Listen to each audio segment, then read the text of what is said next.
dewasa, sedangkan masa depan diwakili oleh generasi muda.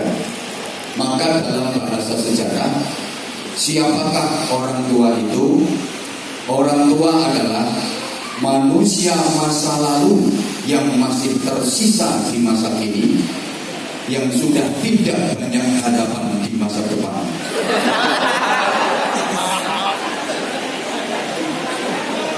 Contohnya ya orang tua. Jadi orang tua itu manusia masa lalu yang masih tersisa di masa kini, yang sudah tidak banyak harapan di masa depan. Siapakah orang dewasa? Orang dewasa adalah manusia masa kini yang sudah lupa dengan prinsipnya di masa lalu dan sudah tumpul diajak bicara tentang masa depan. Siapakah orang muda? Orang muda adalah manusia masa depan yang sudah hadir di masa kini tapi belum banyak beban dan pengalaman di masa lalu. Wangel boleh kata-kata ini ya. Baik orang tua, orang dewasa maupun anak muda itu masing-masing punya hobi, masing-masing punya karakter, punya sifat, punya pembawaan. Orang tua suka bernostalgia. Orang dewasa sibuk dengan realita. Anak muda akrab dengan idealita. Kabar ini komplot tapi gak paham. Orang tua suka bernostalgia. Orang dewasa sibuk dengan realita. Anak muda akrab dengan idealita. Kakek dan nenek yang sudah tua kalau didatangi cucu sama cucu. Kakek dan nenek yang sudah tua kalau didatangi cucu pasti suka bercerita. Ayah dan ibu yang dewasa kalau anaknya minta sesuatu alasannya sibuk kerja. Sedangkan anak-anak muda paling suka kalau ditanya cita-citanya mau jadi apa. Garis miring pacarnya siapa.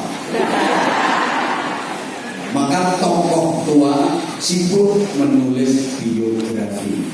Tokoh dewasa sibuk berprestasi, rebutan kursi, koalisi, kolusi, dagang sapi, korupsi. Sedangkan tokoh muda pandai berorasi, rajin demonstrasi, dan ahli caci maki.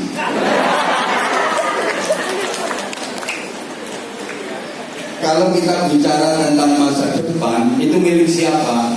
Tentu bukan milik generasi tua, bukan milik generasi dewasa, tapi milik generasi ya Allah. Kalau kita bicara soal masa depan, itu milik siapa? Tentu bukan milik generasi tua, bukan milik generasi dewasa, tapi milik generasi muda. Subhanul yaum rijalul bab. Pemuda hari ini adalah tokoh di masa depan. Maka orang tua dulu itu suka memagari kampungnya dengan pohon bambu. Mungkin di beberapa desa di wilayah Kabupaten Semarang sampai sekarang masih ada desa-desa yang dikelilingi pohon bambu sebagai pagar desa. Kenapa orang tua dulu kok suka memagari kampungnya dengan pohon bambu? Karena pada pohon bambu terdapat 3 kekuatan sejarah yang berjamaah. Ada 3 generasi yang terpadu dalam rumpun bambu. Rumpun bambu itu ada bambu tua, ada bambu dewasa, dan ada bambu muda.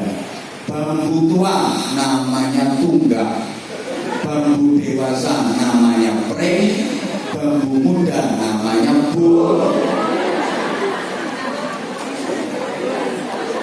Maka kalau bicara soal masa depan, menatap masa depan, mulai dulu pun bangsa Indonesia ketika masa-masa perjuangan, ketika masa-masa pergerakan, mengusir penjajah, merintis kemerdekaan, yang diseru bukan yang tua, bukan yang dewasa, tapi yang muda, yang diajak bukan tunggak, bukan bring, tapi sehingga ada jargon mari bun Rabut kembali.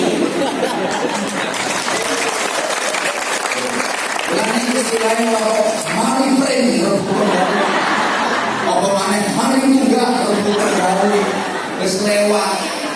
Sehingga di masa-masa pergerakan dan kemerdekaan dulu, bangsa kita kaya dengan bung-bung bangsa. Ada Bung Karno, ada Bung Hatta, ada Bung Sahrir, ada Bung Tomo, ada Bung Anwar Zahid. Tambahin Bung Nesti juga. Oleh karena itu, kalau Kabupaten Semarang ini pengen benar-benar berdikari, bersatu, berdaulat, berkepribadian, sejahtera, mandiri, langsung hafal itu. Harus memakai spiritnya Bung. Allahumma sholli ala Muhammad. Nah, pokoknya Kabupaten Semarang kalau benar-benar kepingin mewujudkan visi dan misi, kepingin bisa mewujudkan jargon yang berdikari itu, harus menggunakan spiritnya Bung. Para jamaah yang saya hormati rahimahullah,